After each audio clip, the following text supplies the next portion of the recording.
Friends, welcome to your channel make physics easier by Mayur Agarwal. आज मैं आपके साथ हूँ प्रेशर चैप्टर के सेकंड पार्ट के साथ। फर्स्ट पार्ट में हमने सॉलिड प्रेशर पूरी तरह से एक्सप्लेन कर लिया था। आज हम लोग स्टार्ट करेंगे विद लिक्विड प्रेशर। तो सबसे पहले मैं बता दूं, लिक्विड प्रेशर किसी भी कंटेनर में, suppose we have taken a beaker, एक बीकर में अगर हम कुछ लिक्विड लेते हैं, a liquid is completely filled in a beaker, और उस कंटेनर के अंदर, उस बीकर के अंदर किसी भी पर्टिकुलर पॉइंट पर अगर हम बात करें, सपोज इस पॉइंट पर हम बात करते हैं, so the pressure applied on this point is from all the directions. इस ऑब्जेक्ट पर जो भी प्रेशर अप्लाई होगा हर तरफ से होगा, फ्रॉम ऑल द डायरेक्शंस। तो इसका मतलब क्लियर है। जो हम लोगों ने लास्ट टॉपिक पढ़ा था सॉलिड प्रेशर, और जो हम लोग आज पढ़ रहे हैं लिक्विड प्रेशर, उनमें सबसे बड़ा डिफरेंस यही हो गया। जो सॉलिड प्रेशर की डायरेक्शन होती है दैट इज ओनली डाउनवर्ड्स, वो सिर्फ डाउनवर्ड्स होती है, या आप कह सकते हो according to the direction of force, direction of thrust.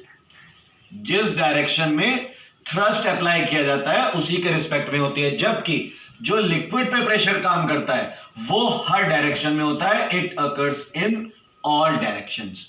So this is the first basic difference.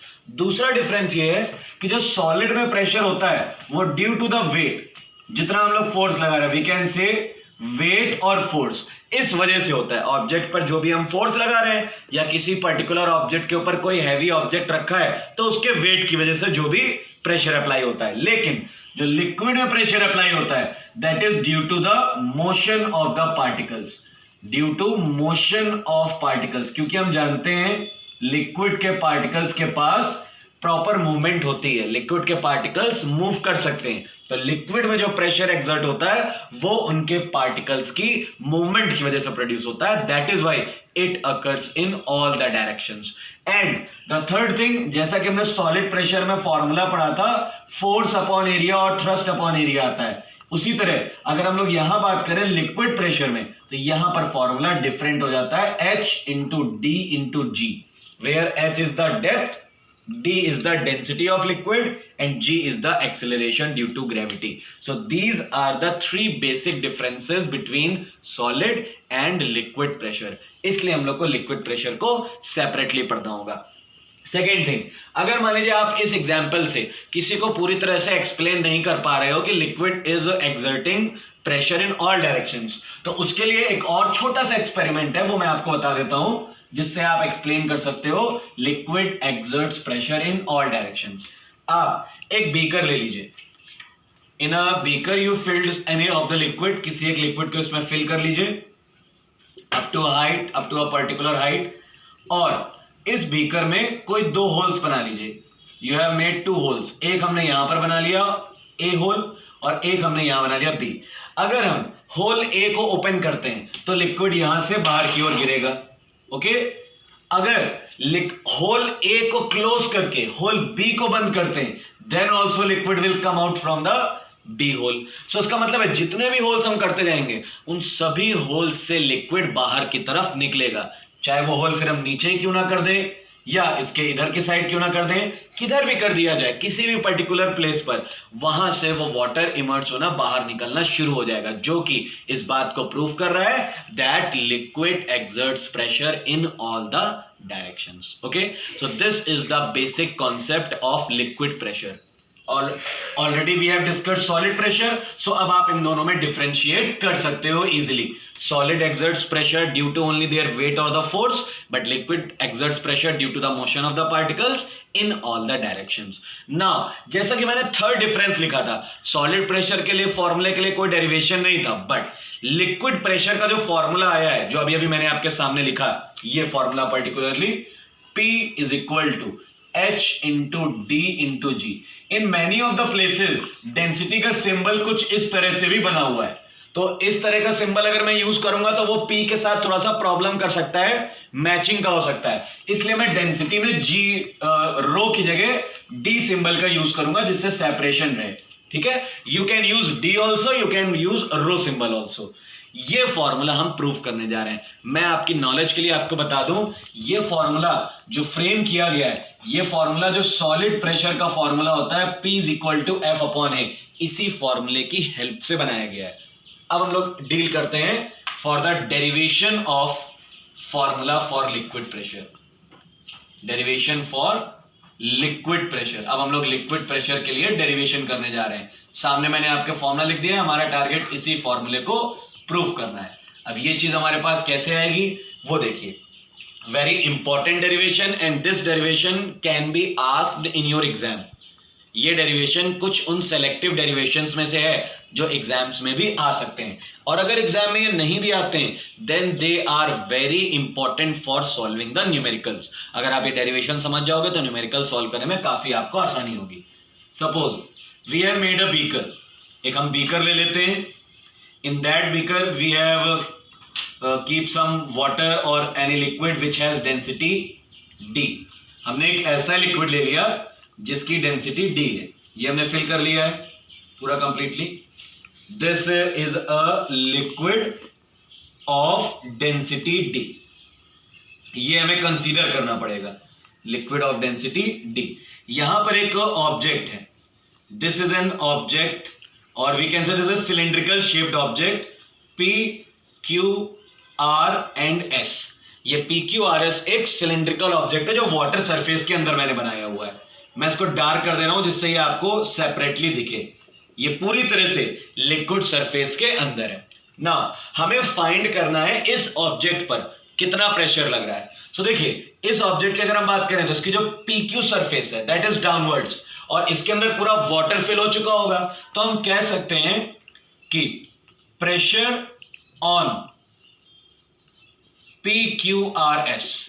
ठीक है, अगर हम बात करें प्रेशर PQRS पर कितना है तो जितना इसके अंदर लिक्विड फिल हो गया होगा उसके वेट की वजह से जो भी एक्ट कर रहा होगा that is called the pressure exerted due to PQRS। So pressure का फॉर्मूला हम जानते हैं क्या होता है, force upon area. That is the basic formula for pressure. अब यहां जो फोर्स लग रहा है वो किस वजह से लग रहा है, weight due to liquid column PQRS। Liquid column का मतलब मैं भी आपको एक्सप्लेन कर दे रहा हूं, liquid column PQRS and divided by area of surface PQ। Okay, so now we are going to discuss what is the meaning of this weight due to liquid column PQRS। Actually ये एक cylindrical object लिया है हमने। आप cylindrical की जगह कोई दूसरा शेप का ऑब्जेक्ट भी ले सकते हो। मेरा यहाँ कहने का मतलब ये है कि जो भी आप ऑब्जेक्ट लो उसके अंदर लिक्विड कुछ ना कुछ फिल हो ही जाएगा, क्योंकि उस लिक्विड के अंदर आप सबमर्ज करा रहे हो, तो वो पूरा जो कॉलम जो बिहेव करेगा वो एक तरह से लिक्विड कॉलम की तरह बिहेव करेगा। तो इस सिलेंड्रिकल ऑब्जेक्ट के अंदर जितना भी वेट है उस लिक्विड का वेट, वही हम लोग कह रहे हैं weight due to liquid column PQRS। और अगर देखा जाए तो प्रेशर सिर्फ इस सरफेस पर अप्लाई हो रहा है, that is why we have placed area of surface PQ, क्योंकि प्रेशर नीचे की तरफ यहां पे लगेगा। वैसे तो हमारे डायरेक्शन की बात कर सकते हैं बट यहां पर हम लोग बेसिकली PQ को लेकर चल रहे हैं। Now what is the formula for wait. जैसा कि हम लोग जानते हैं वेट का फॉर्मूला हम लोग पढ़ चुके हैं M into G। That is the basic formula for weight. So here we can apply mass into gravity G upon and area of surface PQ को हम simply A से represent करा लेते हैं। Now in class 8 or in previous classes you have studied the formula for density. Formula for density is mass upon volume. As you know very well, from here we can frame the formula for mass. If we frame the formula for mass then it will become density into volume. Now we are going to place here mass को हमने replace कर दिया density से और यहां पर आ गया volume into G and upon A, और यहां पे राइट साइड में सब जगह चल रहा है pressure P। Okay, now volume of a 3D object, this is a 3D object. So volume का फॉर्मूला हम जानते हैं क्या होता है, एरिया ऑफ क्रॉस सेक्शन, जैसा कि क्लास 8th में आपने पढ़ा होगा, into height. That is a formula for volume of a solid object, area of cross section into height. That is why we have changed D को हमने as it is रहने दिया है, v को रिप्लेस कर दिया हमने a इंटू एच से और g एज इट इज, और अपॉन में भी एक a है, then a will be cancelled. So finally हम देख रहे हैं हमारे पास कौन कौन सी क्वांटिटी बची है, h into d into g. So finally this is the formula for pressure of any liquid. Pressure exerted by a liquid on the solid. ये फॉर्मूला फाइनली बन गया है. Okay, so remember, you have to remember one thing only. जो हमारे पहले के 2 step हैं ये हमारे लिए बहुत इंपॉर्टेंट है. इन्हीं में आपको अगर प्रॉब्लम होगी तो होगी. अगर ये दोनों स्टेप्स आप कर ले गए उसके बाद तो सारे कन्वर्जन्स पुरानी क्लासेस से रिलेटेड है. मैं एक बार फिर से आपको रिपीट कर दे रहा हूं. सबसे पहले हम लोग बात करने जा रहे हैं PQRS ऑब्जेक्ट पर कितना प्रेशर वो लिक्विड अप्लाई कर रहा है. So we have taken the basic formula for pressure जो हम लोग सॉलिड के केस में पढ़ चुके हैं, force upon area. Now what will be the force. किसी का भी ऑब्जेक्ट पर फोर्स का मतलब क्या है. अब इस पर आप तो कोई फोर्स लगा नहीं रहे हो, लेकिन ये ऑब्जेक्ट क्योंकि पूरी तरह से लिक्विड सरफेस के अंदर जा चुका है तो इसके अंदर, इस सॉलिड ऑब्जेक्ट के अंदर जितना लिक्विड भर गया है वही उस पर प्रेशर अप्लाई कर रहा है. That is why we are using weight due to liquid column PQRS. और एरिया डाउन सरफेस का, PQ सरफेस का. That is why we can, अगर हम लोग यहाँ पे SR सरफेस का करते तो हमारा प्रेशर निकालने का तरीका दूसरा हो जाता, लेकिन हम लोग PQ की बात कर रहे हैं इसलिए हमारा तरीका दूसरा है. दैट इज व्हाई वेट का फॉर्मूला हम लोग पहले वेट का फॉर्मूला जानते हैं. Weight is equal to m into G, mass into acceleration due to gravity. वो हमने वैल्यू अप्लाई कर दी, रिप्लेस कर दिया. देन डेंसिटी के फॉर्मूले से हमने मास का रिलेशन निकाल लिया, डेंसिटी इंटू वॉल्यूम, वो हमने रिप्लेस कर दिया. आफ्टर दैट वॉल्यूम का फॉर्मूला जो होता है area of cross section into height, वो हमने अप्लाई कर दिया. Area will be cancelled because numerator denominator में. सो फाइनली हमारे पास P is equal to H into D into G. ये फॉर्मूला आ गया. This is the formula for liquid pressure. Now we are going to discuss the factors affecting liquid pressure.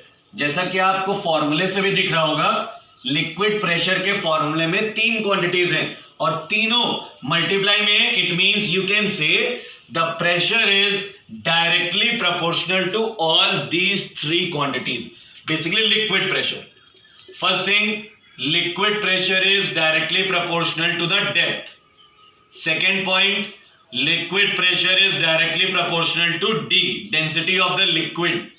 And the third point, pressure is directly proportional to value of acceleration due to gravity. अब इनके base पर काफी सारे consequences भी आते हैं, काफी सारी applications भी आती हैं. जैसे कि प्रेशर डायरेक्टली प्रोपोर्शनल है डेप्थ के. इसका मतलब क्या है, हम लोग किसी भी लिक्विड सरफेस में जितनी अंदर गहराई तक जाएंगे, जितनी ज्यादा डेप्थ में जाएंगे, हमारी बॉडी पर लगने वाला प्रेशर बढ़ता जाएगा. मतलब ऑब्वियसली अगर हम इसको इस तरह से समझें, अगर आप किसी रिवर में 5 मीटर की डेप्थ पर स्विमिंग कर रहे हो या डाइविंग कर रहे हो, तब आपके ऊपर लगने वाला प्रेशर एक पर्टिकुलर वैल्यू होगा. और 5 की जगह इमेजिन करो 50 मीटर डेप्थ पर आप पहुंच गए, तब जो प्रेशर की वैल्यू आपकी बॉडी पर लगेगी that will be very high, वो बहुत ज्यादा हाई होगी. तो इसी का एक एप्लीकेशन बन जाता है, मैं आपको यहीं से एक्सप्लेन कर दे रहा हूं. Use of diverse suit. आपने देखा होगा जो सीज या हमारे जो ओशियंस वगैरह में डाइवर्स जाते हैं in the search of pearls और द मेनी प्रीशियस थिंग्स, या फिर किसी शिप के मलबे वगैरह होते हैं, उनके जो डेड पार्ट्स होते हैं उनको सर्च करने जो भी डाइवर्स कूदते हैं पानी के अंदर, उन्हें काफी गहराई में जाना होता है. उनका काम स्विमिंग करना नहीं है कि ऊपर ऊपर स्विमिंग करना है. तो जो लोग स्विमिंग करते हैं उन्हें डाइवर्स सूट की कोई जरूरत नहीं है. जो प्रॉपर डाइविंग करते हैं, किसी चीज की सर्च में काफी डेप्थ तक जाते हैं, बिल्कुल बॉटम तक उन्हें पहुंचना होता है, उन्हें डाइवर्ट सूट यूज करना होता है. अगर वो डाइवर्ट सूट नहीं यूज करेंगे तो क्या होगा, if they will not divert suit, then the pressure exerted by the water on their body will be very high, and due to that high pressure their body can be crushed. उनकी body को crush भी किया जा सकता है उस pressure की वजह से. That is why they have to wear divert suit. Divert suit is made up of special rubber-like materials, जिसको हम latex कहते हैं. वो इस मटेरियल के बने होते हैं, latex.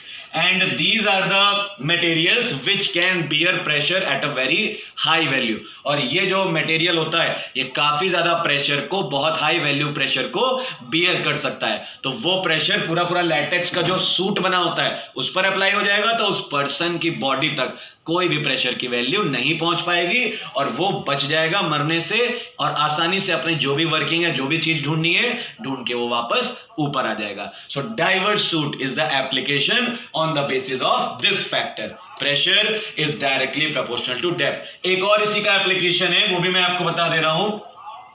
Formation of dam walls. जो हम लोग डैम्स वगैरह देखते हैं, इनकी जो वॉल्स होती हैं, डैम मतलब बांध, अगर आप देखो तो ये ऊपर से आपको कम थिक दिखेंगे, लेकिन नीचे से इस तरह, ये एक पर्टिकुलरली डैम का स्ट्रक्चर है. मतलब यहां तक अगर वाटर सरफेस आप देख रहे हो, यहां से वाटर स्टार्ट है, ठीक है, ये एक डैम की वॉल है. आप देख रहे हो ऊपर से जब यहां पे वाटर नहीं है तब इसकी थिकनेस कम है, लेकिन जैसे जैसे डेप्थ पे जा रहा है इसकी थिकनेस बढ़ती जा रही है. हम चाहें तो ये वॉल इस तरह से भी तो बना सकते हैं, simply we can frame wall like this. लेकिन अगर ऐसी स्ट्रेट वॉल हम बनाएंगे तो उससे हमारा क्या नुकसान है वो समझिए. अगर आपने एक यूनिफॉर्म ब्रेथ की वॉल बनाई है तो आप जानते हो इस पॉइंट पर, क्योंकि यहां पे आप सपोज ये H1 है, इस समय आप H1 हाइट पे हो. अगर यहां की बात करो then you are at H2 height. जितनी ज्यादा डेप्थ पर होगी तो यहां पर इस पॉइंट पर प्रेशर वॉल पर ज्यादा लगेगा वाटर के द्वारा, वाटर से. और इस पॉइंट पर जो प्रेशर है ये P1 है और ये P2 है. ये जो P2 की वैल्यू होगी that is larger than P1, यानी दीवार पर P2 पॉइंट पर जो P2 प्रेशर है वो बहुत ज्यादा लगेगा. तो इस प्रेशर की वजह से जो वाटर है वो इस दीवार को तोड़ भी सकता है, वीक कर सकता है. और अगर ये फाउंडेशन टूट गया तो ये जो पानी रोका गया है दिस इज कॉल्ड रिजर्वॉयर. आपको मालूम ही होगा इसको रिजर्वॉयर कहते हैं. ये पूरा का पूरा पानी डैम की इस पर्टिकुलर वॉल को तोड़कर आगे निकल जाएगा और जो भी विलेजेस, जो भी सिटीज होंगी उनको डिस्ट्रॉय कर सकता है. दैट इज वाई यहां पर एक ऐसी वॉल बनाई जाती है जिसका शेप कुछ इस तरह से होता है, इस तरह से. जैसा कि आप देख रहे हो कि जैसे जैसे डेप्थ पर जाएंगे वैसे वैसे ब्रेथ बढ़ती जाएगी वॉल की. ब्रेथ की जो वॉल की ब्रेथ बढ़ती जाएगी, इसका मतलब है that can bear a large amount of pressure. Large amount of pressure को वो सहन कर सके, बियर कर सके. That is why the formation of dam walls is made in such a way that lower side of the wall is very thick. This is the second application on the basis of first factor. So these are the two applications, and we can talk about second factor right now. Pressure is directly proportional to density of the liquid. मतलब जितना ज्यादा liquid की density होगी pressure भी उतना ही ज्यादा होगा. And the third factor is pressure is directly proportional to acceleration due. और आप जानते हो ये जो value acceleration due to gravity ये हमारे राइट में नहीं होती है, इसे हम अपने हिसाब से नहीं चेंज कर सकते. हम जब किसी अर्थ से किसी पर्टिकुलर हाइट पर ऊपर जाते हैं या अर्थ सरफेस से नीचे जाते हैं, जैसे माइंस वगैरह में, वहां पर जी की वैल्यू कम हो जाती है, then the pressure will be high, then the pressure will be changed. अगर जी की वैल्यू कम हो रही है तो प्रेशर ऑलरेडी कम होगा, और अगर जी की वैल्यू ज्यादा हो रही है तो प्रेशर भी ज्यादा हो जाएगा. तो मेनली हमें ये दोनों फैक्टर्स हैं जो प्रैक्टिकल लाइफ में हमारे लिए इंपॉर्टेंट रोल प्ले करते हैं. सो कभी कभी कहा जाता है कि जैसे हम लोगों ने क्लास 8th में भी काफी सारे एग्जांपल से रिलेटेड पढ़े थे. मैं आपको एक लाइन लिखूंगा, आप आसानी समझ जाओगे. Iron sinks in water and iron floats on mercury. This is the symbol for mercury. ये दो स्टेटमेंट मैंने लिखे हैं, ये किस फैक्टर की वजह से पॉसिबल है? Because of the second factor.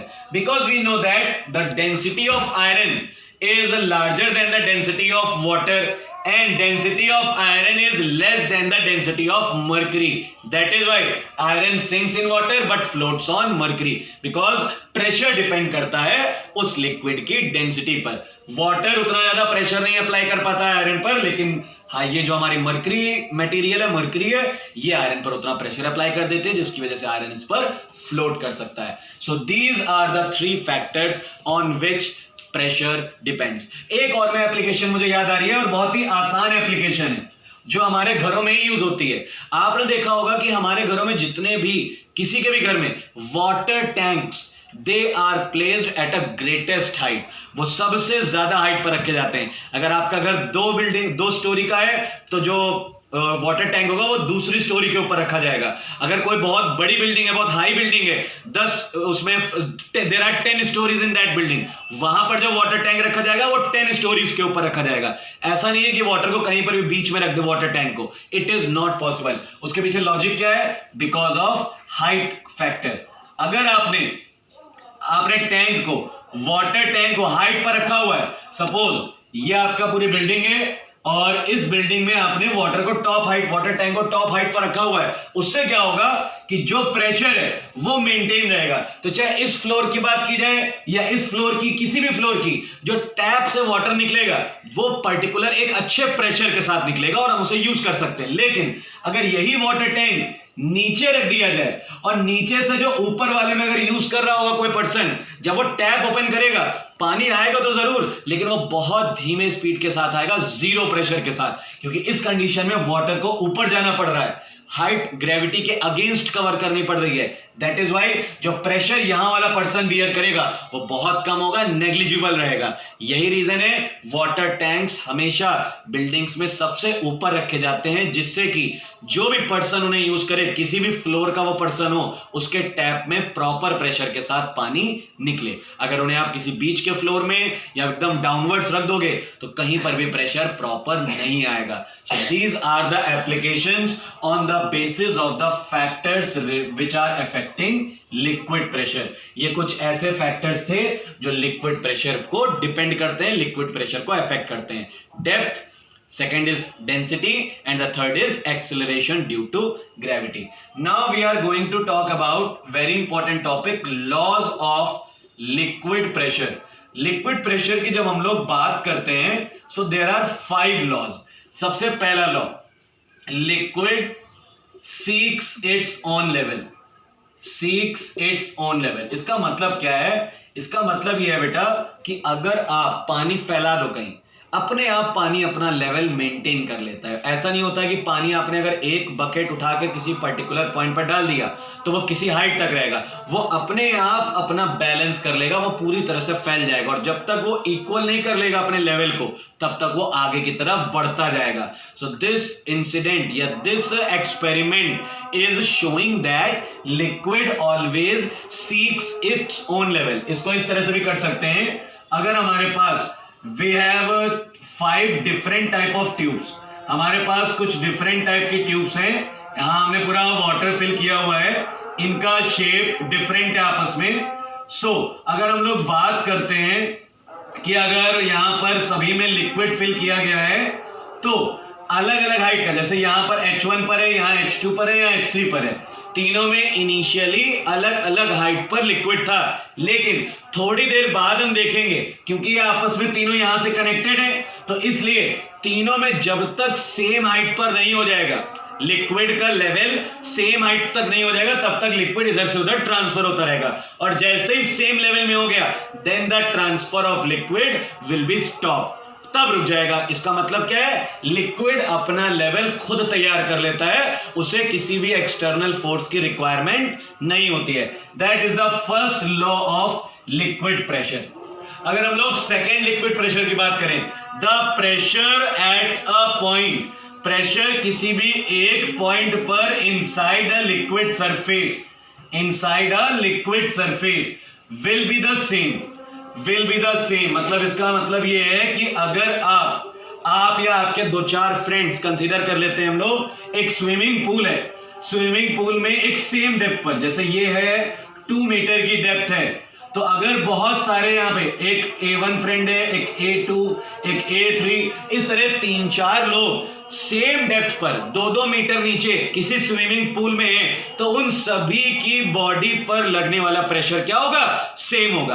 That is the second law of pressure, कि मतलब अगर कोई बहुत सारे लोग किसी पर्टिकुलर डेप्थ पर हैं लिक्विड सरफेस के अंदर, लेकिन उन सभी की depth from the water surface या from that liquid surface same है, तो उन पर लगने वाला प्रेशर क्या होगा? सेम होगा। The third law of liquid pressure is on the basis of density. अगर यही वाला रूल अगर हम लोग लगाएं, सेम डेप्थ वाला रूल लेकिन अलग अलग डेंसिटी के लिक्विड्स पर, मतलब जैसे एक हम लोगों ने ले लिया, एक बीकर ले लिया, इसमें वाटर फिल्ड है, यहां पर इस बीकर में वाटर फिल्ड है, दूसरा एक लिक्विड ले लिया, यहां पर एल्कोहल फिल्ड है और दोनों में हम लोग सेम डेप्थ पर है 1 मीटर। दोनों में हमने एक ऑब्जेक्ट को 1 मीटर की डेप्थ पर रखा हुआ है। वाटर सरफेस पर भी बीकर से ऊपर से 1 मीटर और एल्कोहल में भी। So the pressure value will be different दोनों की, क्योंकि वाटर की और एल्कोहल की डेंसिटी अलग अलग होती है। जो सेकेंड रूल है वो ये बता रहा था कि अगर लिक्विड सेम है then the pressure will be same on both the points if the height is same, if the depth is same. लेकिन अगर लिक्विड का नेचर अलग अलग है तो हम कह सकते हैं कि उस पर लगने वाला प्रेशर भी अलग अलग हो जाएगा। That is the factor number 3। Factor number 4 ये कहता है कि अगर आपने किसी भी लिक्विड की यहां पे डेंसिटी सेम था, हाइट अलग थी, यहां पर हाइट अलग है, डेंसिटी सेम है, और दूसरा all directions same. All direction same मतलब जो प्रेशर अप्लाई होगा वो हर डायरेक्शन में सेम होगा। जैसे अगर हम बात करें बीकर में एक लिक्विड फिल्ड है और उसके इस पॉइंट पर, तो इस पॉइंट से ऊपर की तरफ जो प्रेशर लगेगा या लेफ्ट साइड या राइट साइड या डाउनवर्ड्स, इतना तो हमने मालूम है, इतना हमने पढ़ लिया है कि liquid exert pressure in all the direction. तो ये जो प्रेशर हर डायरेक्शन में लग रहा है that will be equal in all the directions. ये जो प्रेशर अप्लाई होगा ये हर डायरेक्शन में सेम होगा। That is the 4th law of liquid pressure. And the 5th law of liquid pressure is if we are going to talk about a stationary liquid, अगर हम किसी stationery, बेटा stationery word यहां पर इसलिए आया है क्योंकि अगर लिक्विड भी मोशन में होगा तो वह अपनी मोशन की वजह से भी कुछ प्रेशर प्रोड्यूस कर सकता है। In a stationary liquid pressure is same at all horizontal plane. Pressure will be same at pressure is same at all horizontal plane. ठीक है, सो प्रेशर सेम रहेगा अगर स्टेशनरी, अगर लिक्विड मोशन में होगा तो प्रेशर की वैल्यू अलग अलग हो भी सकती है। So these are the 5 laws of liquid pressure. मैं एक बार फिर से रिपीट कर देता हूं। प्रेशर डेप्थ के साथ इंक्रीज होता है, that is the first law. Books में आप लोगों की नंबरिंग अलग अलग है, उससे कोई मतलब नहीं है, हमें लॉज ऑफ लिक्विड प्रेशर बस समझ में आने चाहिए। जैसे कि पहली बात होती है लॉज ऑफ लिक्विड प्रेशर का जो फर्स्ट पॉइंट है मेनली बुक के अकॉर्डिंग, जैसा कि मैं बात करूं, pressure increases with increasing depth. जैसे जैसे डेप्थ इंक्रीज होगी प्रेशर इंक्रीज होगा। सेकंड पॉइंट, अगर कोई लिक्विड स्टेशनरी है तो सेम डेप्थ पर प्रेशर, चाहे लिक्विड कहीं पर भी हो, आप कहीं पर भी हो, अगर सेम डेप्थ पर हो तो आपकी बॉडी पर लगने वाला प्रेशर सेम हो जाएगा। Third is pressure is same in all the direction inside a liquid. अगर आप किसी एक पर्टिकुलर पॉइंट पर हो तो आपकी बॉडी पर लगने वाला pressure from all the direction will be same. Fourth is pressure is at same depth. अगर मान लीजिए जो मैंने ये वाला पॉइंट बताया अभी वाटर वाला और एल्कोहल वाला, कि वाटर सरफेस पर और एल्कोहल सरफेस पर आप सेम डेप्थ पे हो लेकिन आपकी बॉडी पर लगने वाला प्रेशर डिफरेंट होगा। रीजन उसका क्या है? बिकॉज लिक्विड्स की डेंसिटी अलग अलग है। और लास्ट फैक्टर है liquid seeks its own level. So these are the 5 laws of liquid pressure. So आज हम लोगों ने लिक्विड प्रेशर पूरी तरह से पढ़ लिया है। आई होप सो कि आज की सारी चीजें आपको समझ में आएंगी। फिर भी अगर कोई डाउट रह जाता है then you can ask me in comment box. Comment box में अपनी प्रॉब्लम्स भेजकर मुझसे पूछ सकते हो। बुक के भी बेटा मटेरियल को एक बार जरूर पढ़िएगा, कंपेयर करिएगा, जहां कहीं भी ना समझ में आए देन यू कैन आस्क। और जिन स्टूडेंट्स ने अभी तक मेरे चैनल को सब्सक्राइब नहीं किया है वो सब्सक्राइब कर लें। होपफुली कि नेक्स्ट क्लास में हम लोग मिलेंगे, तब तक के लिए स्टे होम, स्टे सेफ।